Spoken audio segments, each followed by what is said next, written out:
Bonjour à tous, ici Patrice Roy du site lecompagnon.info avec une autre formation, cette fois-ci sur le générateur d'expression à l'intérieur d'Access. C'est un outil très puissant à l'intérieur des requêtes pour être, premièrement, ne pas faire d'erreur, aller chercher exactement ce qu'on a besoin et aussi pour accéder à toutes les opérations, incluant les fonctions. On va faire deux requêtes ici pour vous montrer tout ce qui est possible avec le générateur d'expression. Premièrement, on va aller sous l'onglet Créer et on va choisir Créer une requête. On va regarder les feuilles de propriété, on n'en a pas besoin. Alors, ce qu'on a besoin dans ce cas-ci, c'est de créer une requête qui nous donne le total des ventes par client. On a besoin de la table des clients, bien sûr, mais les informations sur les ventes sont dans Commande produit. Mais j'ai besoin comme intermédiaire de la table commande. Alors, il n'y a pas de relation directe entre client et commande produit. J'ai besoin comme intermédiaire de la table commande. Elle doit absolument apparaître là pour être capable de faire la relation indirectement entre client et produit. Alors, le client fait des commandes et à l'intérieur des commandes, on a les informations sur les produits. Il y a deux champs en particulier qu'on va avoir besoin ici. Le prix de vente et la quantité qui était vendue. On va faire la multiplication des deux. Alors, comme j'ai dit, on a besoin de trouver le total des ventes par client. Donc, on va tout de suite aller ici. On va monter ça un petit peu ici. Et je vais choisir le nom du client et le prénom. Et ensuite, on va faire notre calcul. À l'intérieur d'Access, il est possible de faire des champs calculés. Alors, on a à l'intérieur de nos champs des tables, mais on peut créer nos propres champs calculés pour faire des calculs, des opérations, extraire de l'information, faire des analyses. Et donc, on peut créer des champs calculés. Et les champs calculés sont composés de deux éléments. Alors, donnez-moi un instant, je vais juste élargir ici. Je me mets sur la bordure de la ligne et je peux avancer ou réduire. Pour revenir, le champ calculé a besoin de deux éléments. Un nom, deux points, suivi de la formule qu'on a besoin. C'est le total des ventes, alors on va appeler ça tout simplement total. J'ajoute le deux points. Et là, il faudra que j'écris tout simplement le prix vendu multiplié par la quantité. Le problème ici est que si j'écris la formule manuellement, je pourrais faire des erreurs d'orthographe. Et Access me dirait qu'il y a une erreur et que ma formule ne fonctionne pas. Alors, pour m'éviter des erreurs d'orthographe, je vais utiliser le générateur d'expression. Donc, regardons en haut ici, on a le générateur. Je clique sur le champ calculé ici. Le générateur d'expression apparaît, je l'active. Et ici, on a toutes les catégories. Je vais juste l'agrandir un tout petit peu. On a les informations sur la requête. Si j'appuie sur le plus en avant, voyez-vous, il y a les fonctions intégrées. On va revenir là-dessus dans quelques instants. Mais aussi, à côté de la base de données, si j'appuie sur le plus, là, je peux accéder à toutes les tables qu'il y a. Encore une fois, en appuyant sur le plus, à toutes les requêtes qu'on a, à tous les formulaires, à tous les états. Et il y a d'autres éléments aussi, les constantes, les opérateurs logiques, mathématiques qu'on a à l'intérieur qu'on peut accéder directement du générateur d'expression. Un des éléments forts du générateur, c'est qu'on peut accéder absolument à tout à l'intérieur d'Access, incluant les fonctions, les opérateurs et même les opérateurs communs ici. Bon, ce qu'on a dit ici, c'est que pour ma formule, j'ai besoin de savoir la quantité fois le prix. Ces informations sont dans Commande produit et on voit les champs ici. Alors, je vais commencer avec le prix. Et là, il y a une première erreur qui apparaît. Voyez-vous, il y a le terme EXPR qui apparaît. Dès que vous voyez le terme EXPR, il faut le supprimer. Alors, je clique dessus une première fois. J'appuie sur la touche supprime, il disparaît. Et à chaque fois que vous allez voir la touche EXPR, s'il vous plaît, le supprimer. Alors, je viens ensuite à la fin. Je vais utiliser l'astérix pour faire la multiplication. Et ensuite, je choisis quantité ici. Je fais un double clic et elle va s'ajouter. Là, vous allez vous demander pourquoi que c'est aussi long les noms. Parce qu'il y a deux composantes. Le nom de la table, point d'exclamation, suivi du nom du champ. Alors, c'est pour ça que ça prend autant d'espace que ça.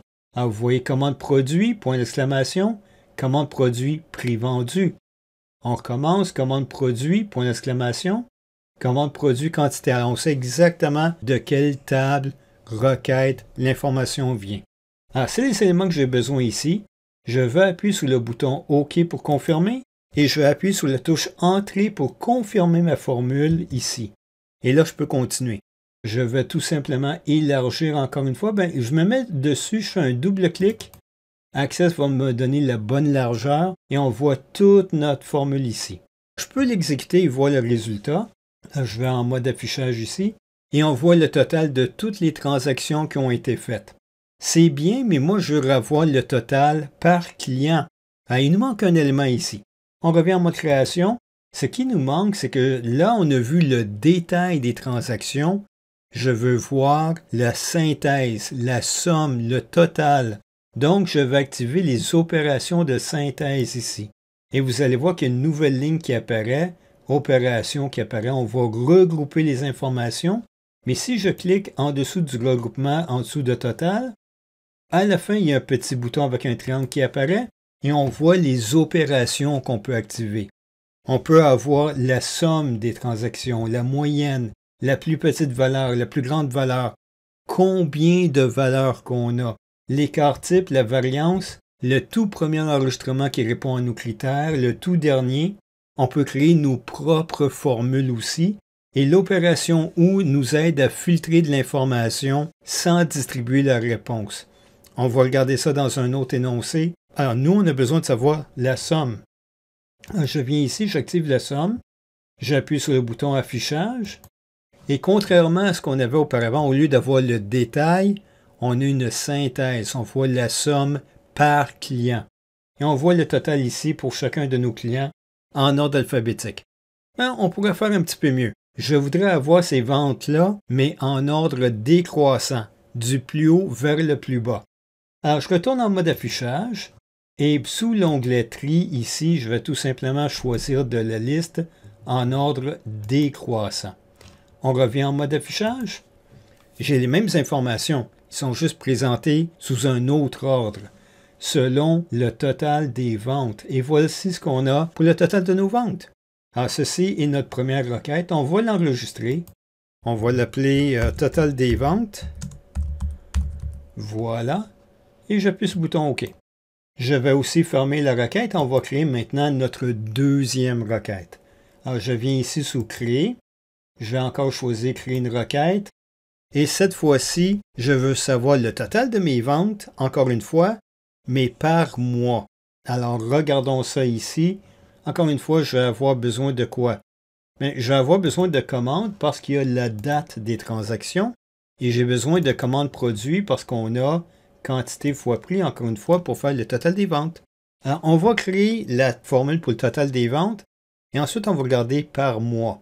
Parce qu'il faut qu'on parle aussi d'un autre élément qu'on a dans le générateur d'expression. Alors, on revient ici. Je vais dans ma première ligne ici. Et je vais écrire tout simplement total, 2 points. Et ensuite, je m'en vais directement au générateur d'expression. Je vais refaire exactement ce que j'ai fait la première fois, quantité fois prix. Alors, je viens ici, je vais dans mes tables, on va dans commande produit et je vais faire prix. Oups, il y a XPR, je vais l'enlever tout de suite. Je viens ici, je vais multiplier par et je vais choisir la quantité. Alors, prix fois quantité, c'est qu'est-ce que j'ai besoin. J'appuie sur OK. J'appuie sur Enter pour confirmer. Et je me mets juste ici au milieu, fais un double clic. Comme ça, vous voyez toute la formule. Mais j'ai dit que je veux le total par mois. Donc, qu'est-ce que je vais faire? Je vais ensuite retourner ici et je vais écrire la formule mois, 2 points. Et je vais ensuite voir le générateur d'expression encore une fois. Alors, je vous rappelle, pour les champs calculés, vous avez premièrement le nom que vous allez donner à votre champ calculé, 2 points, et ensuite votre formule. Alors, dans notre cas, on veut savoir par mois. Alors, on va pas aller directement dans les données qu'on a ici. Et c'est ça la partie intéressante du générateur d'expression, parce qu'à partir d'ici, je peux accéder à toutes les tables, à toutes les requêtes, à tous les formulaires, à tous les états, par exemple, ici. et aller chercher une information qui se trouve n'importe où à l'intérieur d'Access. C'est à ce point-là puissant le générateur d'expression. Mais dans notre cas, on a besoin d'aller voir les fonctions. Alors, je vais appuyer sur le plus ici et aller voir les fonctions intégrées. Vous avez plus de 150 fonctions qui sont disponibles pour vous que vous pouvez utiliser pour faire des calculs, pour extraire de l'information. Et c'est qu'est-ce qu'on va faire dans ce cas-ci? On va extraire le numéro du mois de la date. Allons ici. Regardons les catégories. On a les informations sur les bases de données. Quand c'est le temps de convertir des formats ici, on a les fonctions date-heure, déroulement du programme, les fonctions financières, les informations ou fonctions générales, les fonctions pour gérer les types d'erreurs qu'on pourrait avoir, chercher de l'information ou comparer. Est-ce que le contenu est vide? Est-ce que c'est numérique? Est-ce que c'est vide? Et ainsi de suite. Les fonctions mathématiques, fonctions pour afficher les messages, regrouper les domaines. Alors, on va chercher les informations dans différents secteurs. Les regroupements SQL, c'est les fonctions et la plupart des opérations qu'on a vues tout à l'heure pour les calculs. La fonction gérer les tableaux ou aller chercher ou extraire de l'information à partir du texte. Nous, on a besoin de catégorie date-heure.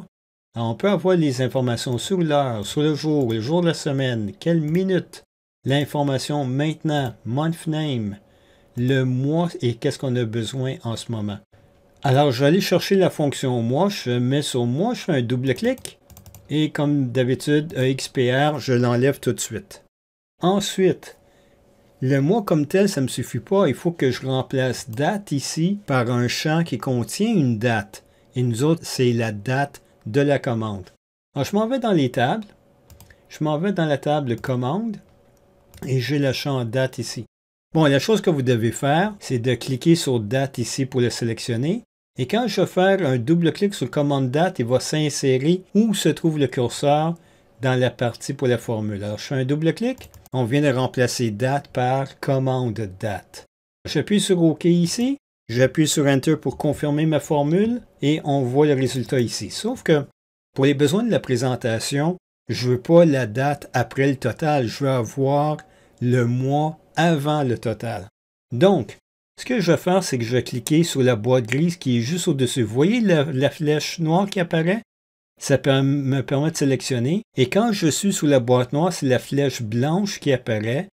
Je garde mon doigt sur le bouton gauche de la souris. Vous voyez qu'elle est prise parce qu'à l'intérieur de la flèche, il y a un petit carré qui est apparu. Et je me déplace vers la gauche, devant le champ. Vous voyez la barre noire ici. Et donc, je peux déplacer mes champs n'importe quand. Et donc, on va regarder maintenant le résultat. Oh, je sais que je veux le total. Vaut mieux tout de suite activer les sommaires ici et choisir le total.